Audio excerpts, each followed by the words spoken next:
Well, WTF stands for Wanting the Facts, and it was a documentary crew we put together here at Gaston College. We wanted to go out and actually see and experience for ourselves some of the real just iconic places in the United States that we'd heard about all through our childhood, you know, like Area 51, Roswell, New Mexico, the Georgia Guidestones, you know, things that were within our own country that were just really special. Well, the WTF crew is made up of Gaston College broadcasting students, mostly our advanced students, real good friends of mine, Rick, Ken, Patrick, Dusty, and then myself were the first crew to go out.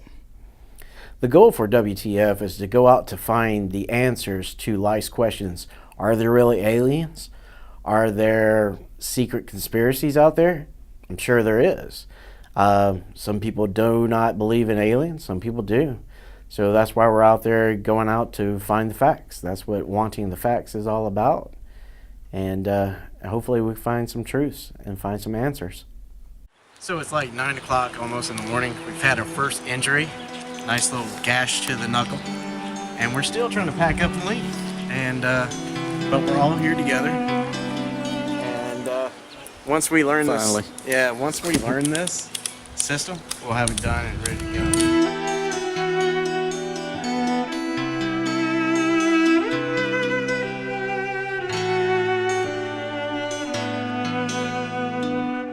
Hi, I'm Patrick Branch from the Wanting the Facts documentary crew, and I'm here with Jim. Jim McGee. Alright, nice to meet you, Jim.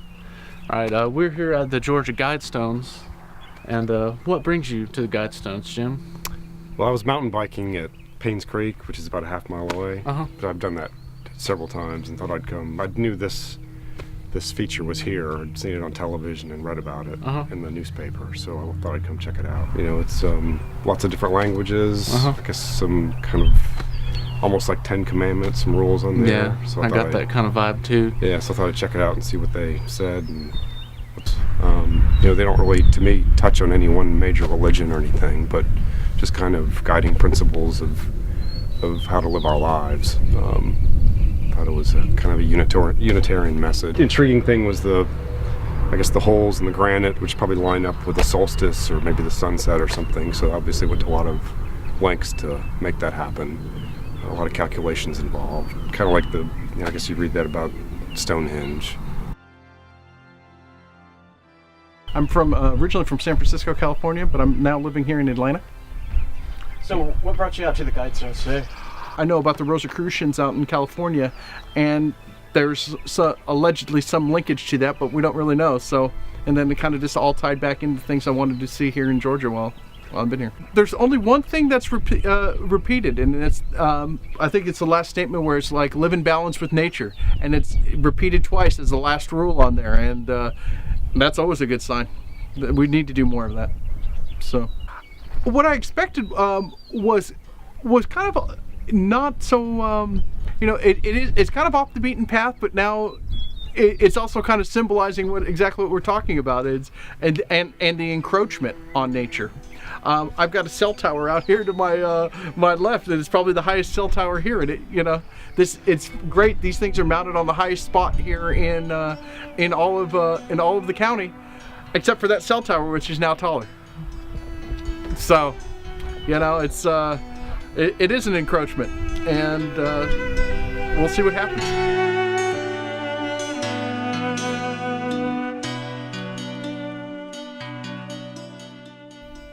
Our second stop along the way was in Alabama. We went to Bass Cemetery, which is just outside of Birmingham, and it's probably the most haunted place in Alabama. It's an old Civil War and slave cemetery. We got out there, and of course Ken thought that this wasn't going to be so bad, and it wasn't so bad. And in fact, it was kind of peaceful until the sun went down, and then everything started happening. After van lights turning on and off, things following us around the graveyard, things screaming at us, we packed up and we left, and we spent the night at a Waffle House parking lot. That's some stupid. This is a mystery machine. Zoinks! Zoinks! Okay, don't look too bad when you get up here. For a scuba snack? Oh hell, it's not so bad up here, is it? Well, we haven't seen animal carcasses yet. Or No, this ain't bad at all here. Yes, it does. All of this is creepy here. Okay, I'm ready to roll. There you go. Recording, Dustin? Yeah.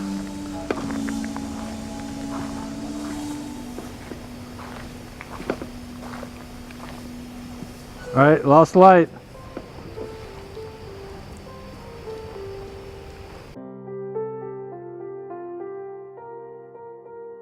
Stay at the G-forces before they could ride it. Oh, what the fuck was that? Our first stop was the Bath Cemetery, which is quite an experience. Civil War cemetery. We had some odd things happen. We got some singing on audio. We thought we heard it, but we were not 100% sure until we played it back. Would you like to talk to one of us tonight? Oh shit.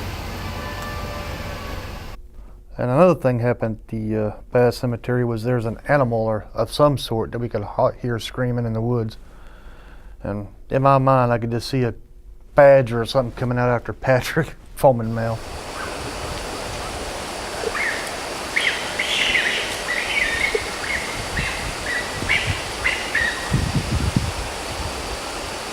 What the fuck is that?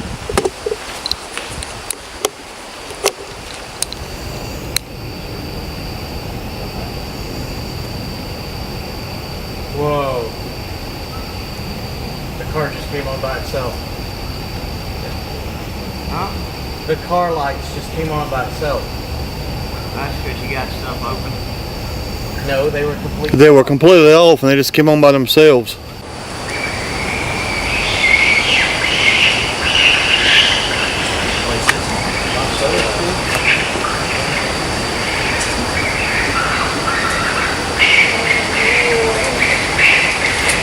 I don't know. I got my gun out just in case something's got rabies.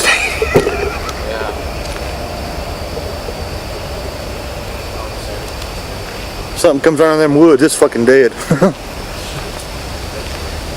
That's all we need is fucking rabies. It sounds like a fucking possum. So far we've been officially freaked out. Noises, screechings, light sources, Electronic. electronic failure. Standing on your head. I don't know. It's a I bug. pray it's not bird shit. We've had camera think it's a failure. bug. We've had recorder failure out here. So we're going to be out here for a little bit and see what happens, and you know, we'll get back.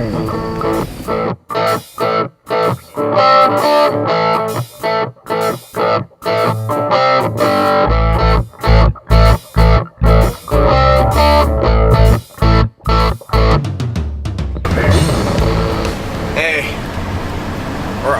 we're almost to Weatherford, Texas, for a night of rest and relaxation and sleep and showers.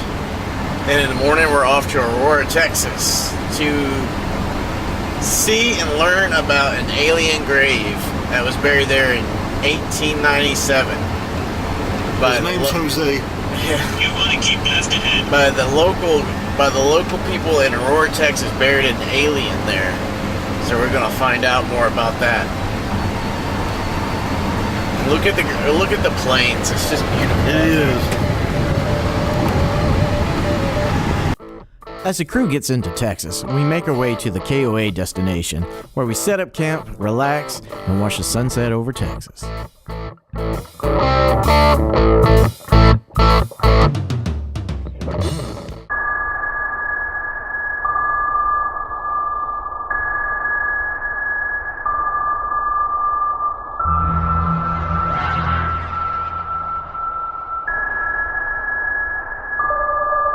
Eagle Ford is a hotspot for oil, but over the past few weeks, it's turned into the mothership of UFO sightings. Some people say they have seen things that make them think there is life out there.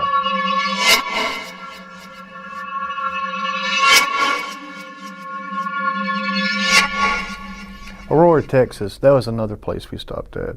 The people was real friendly, open to talk about the UFO crash in the 1800s. Now, I don't know if I believe that there's an alien buried there, but I think there's something buried there. KTRH News Time at 6:47. Did it really happen in Aurora, Texas back in 1897? A crash of a UFO, and an alien buried in an unmarked grave? Let's find out. Carrie Willerton is a reporter with the Wise County Messenger, and Carrie joins us this morning. Also, Hayden Hughes, director of the International UFO Bureau. Hayden, I'm going to start with you. Hayden, are we to believe that this craft came down, hit a windmill in Aurora? They found the debris, found the body of the alien, and buried the little guy. That was the original report to the nearby cemetery, and the town tried to cover it up for the rest of the time. We met the local groundskeeper of the cemetery, and we were lucky enough to get an interview with him.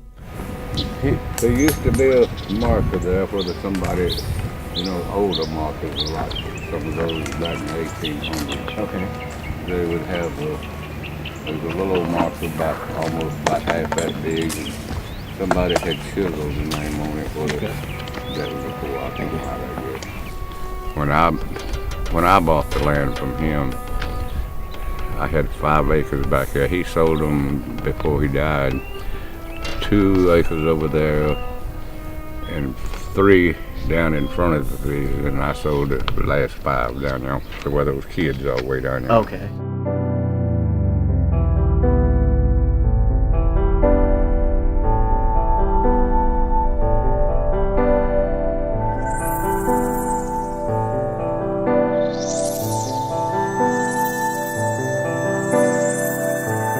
After paying our respects, we packed up the van and we moved on to our next destination.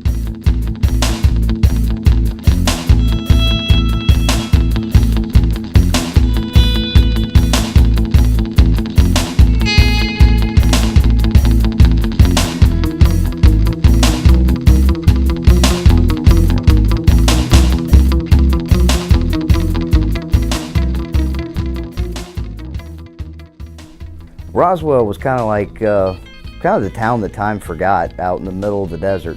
Kind of got this vintage sort of rustic appeal to it, but everything revolves around the 1947 incident. It's all decked out, aliens on street lights. It has all the little shops and museums and sideshows, and it's the home of the International UFO Exploratory and Research Center. Pretty cool place. Awesome to check out if you're out that way. Wow, Roswell, that was an interesting place for sure. Aliens on every single corner, every single window shop, and there's just aliens all over the place. You couldn't escape them even if you wanted to.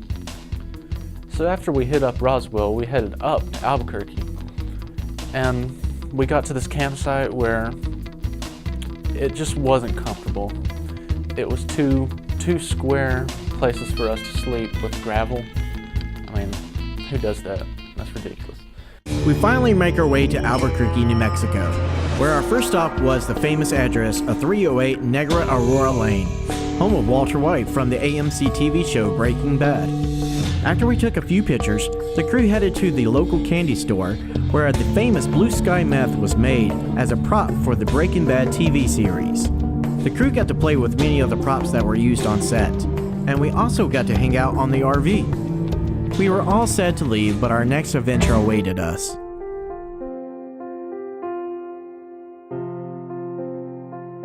As days passed, we made it to Arizona. We took a picture of the state line and showed off our North Carolina pride. Arizona is known for the Grand Canyon, and that was our next stop on our adventure.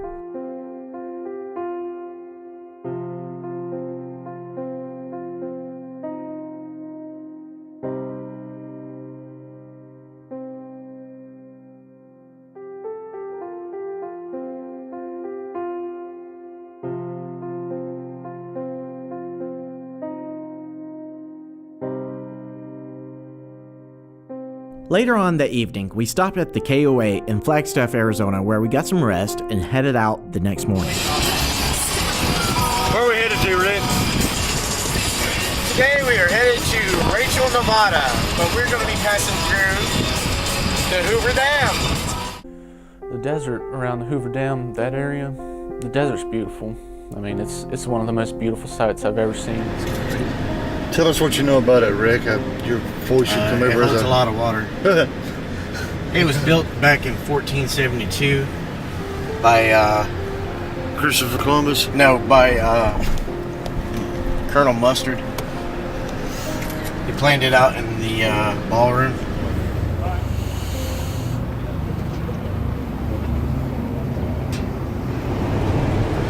Now you can really see the Vegas skyline. He's in Nevada. You know we had to stop at Las Vegas. What happens in Vegas? Stays in Vegas. Except for syphilis. That shit comes back home with you.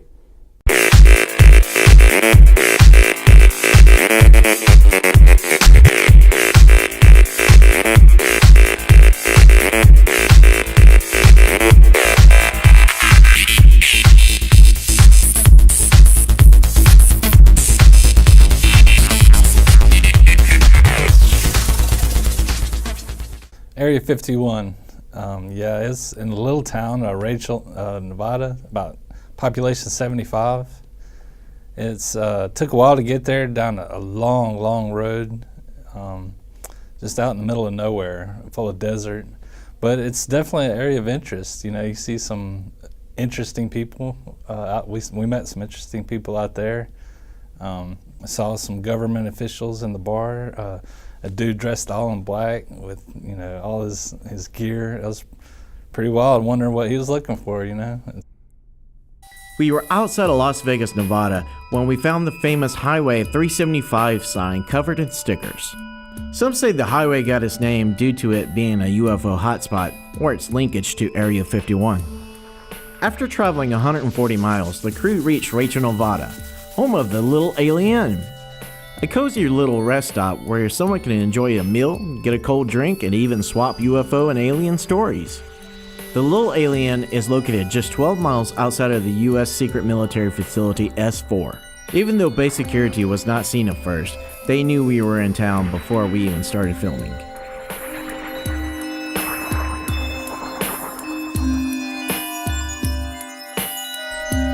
So there's this little tight-knit community around Area 51, and they all kind of congregate at this place called the Little Alien.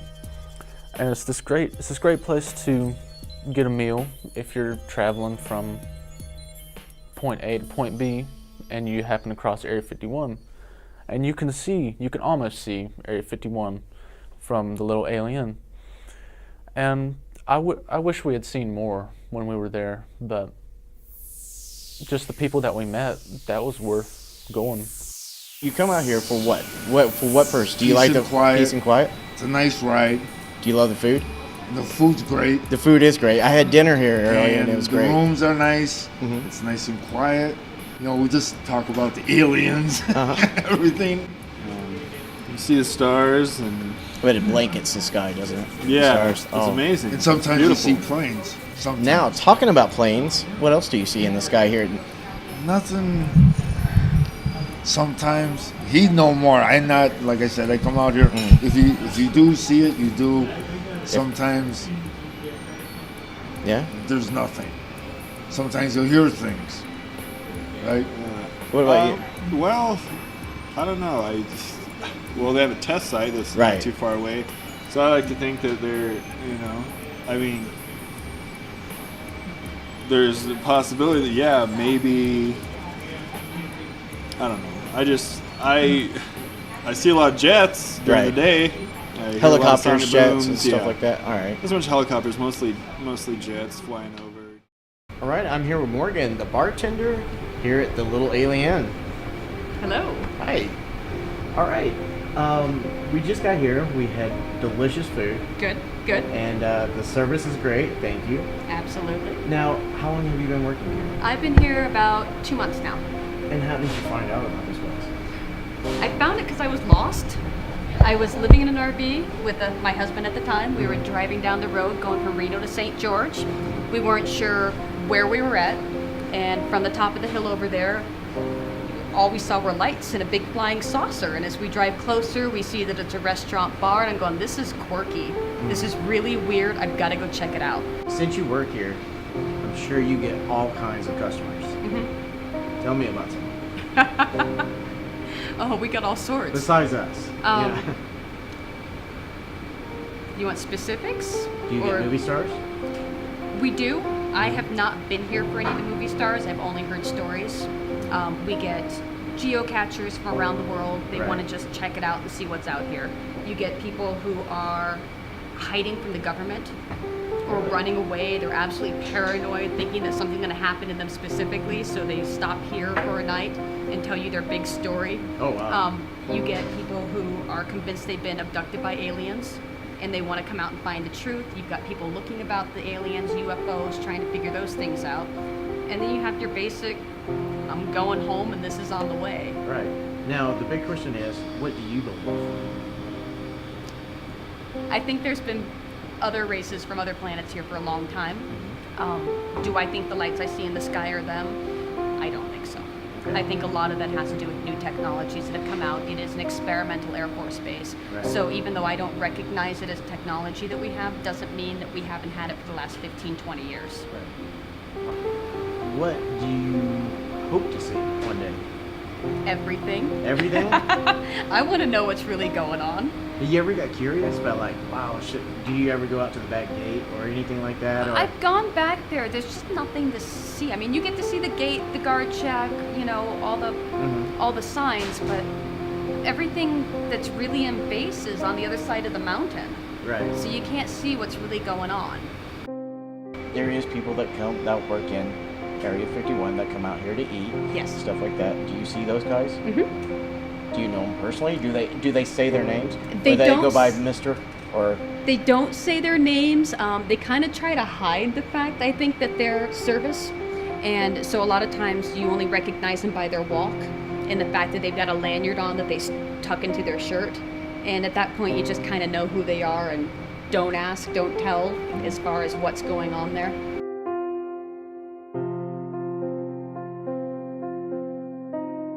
I have night vision on my camera, and as it's panning across the ridge line, you can see the military night vision looking at us. So we is watching them, watch us, watch them. Hey Rick, you want to say something? It's nighttime. Okay, here, turn your lamp off if you don't mind. We are exactly 12 miles away from the Groom Lake testing facility, which is called Area 51. And we had some great dinner here at the Little Alien. It was delicious. Yeah, we did. And hopefully we'll set up cameras and see something in the night sky.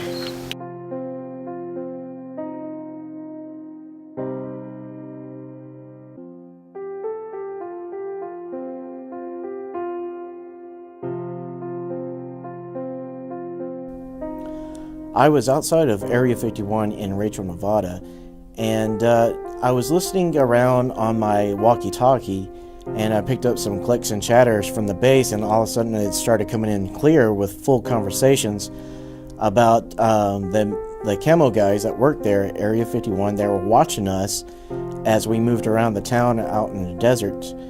Little walkie-talkie that picks up over, I think it's mile, 6, 7, 8 miles or something like that.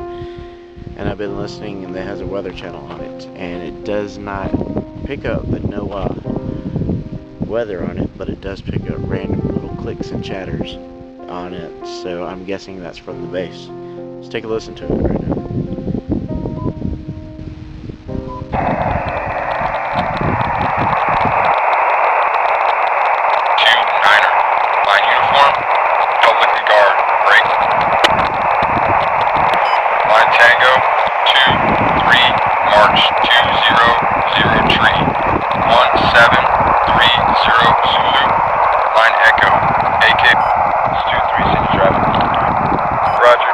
Redcon 1 and 5 mics.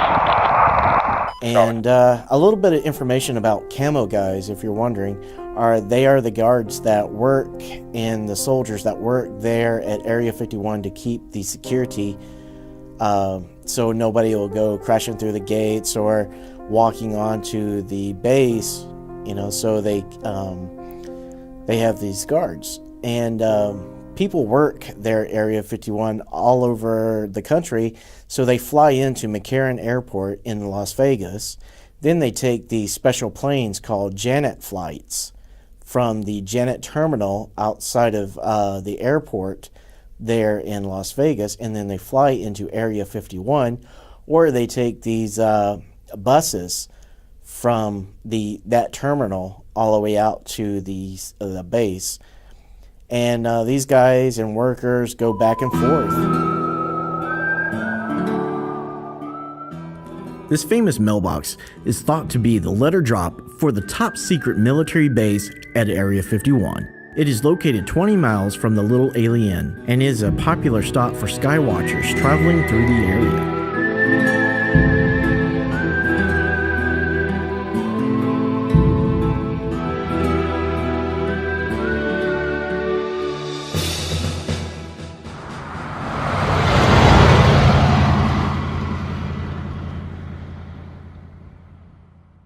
It's time to turn around, head back home. So we started up through Utah, and I would say it took my breath away. I was not expecting the red rocks, the salty plains.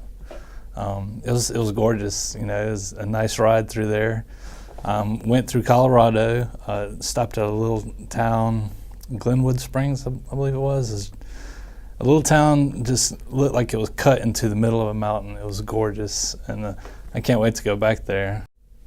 In another part of Colorado, outside of Denver, we ended up driving through a blizzard in the middle of June. I think it was June 6th, and just snow coming down crazy hard. In North Carolina, the state would have shut down for this amount of snow, but middle of June, we just drove right through it, laughing and having a great time. To remove negative items from your report. Holy shit! If you're suffering from a low credit score, call creditrepair.com at 800-811.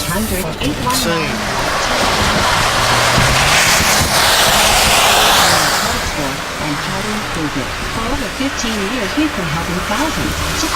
Look how hard it's fucking. We're going to be playing for something better. Points! Also, going into St. Louis again was also a treat, because that meant we're halfway home. We're almost home then.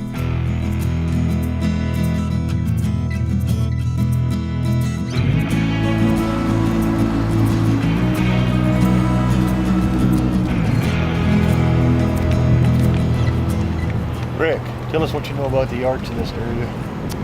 Yes, it was built by General Custer back in 1742, and after he introduced crack to Harlem.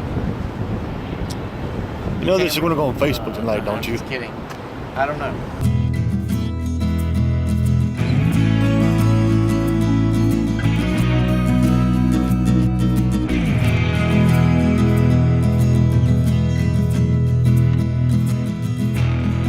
We were on our way home, and as I was driving into North Carolina, I was happy to be home. Well, I learned there are way more places in America than you might think, just looking at a map.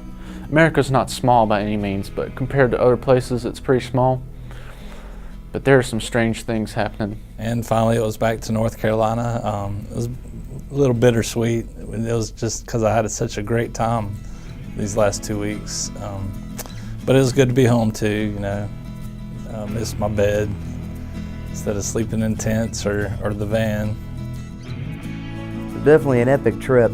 On the whole, I really enjoyed it. It was quite an enlightening experience. I got to see some things that I've always wanted to see. I got to do some things I've always wanted to do.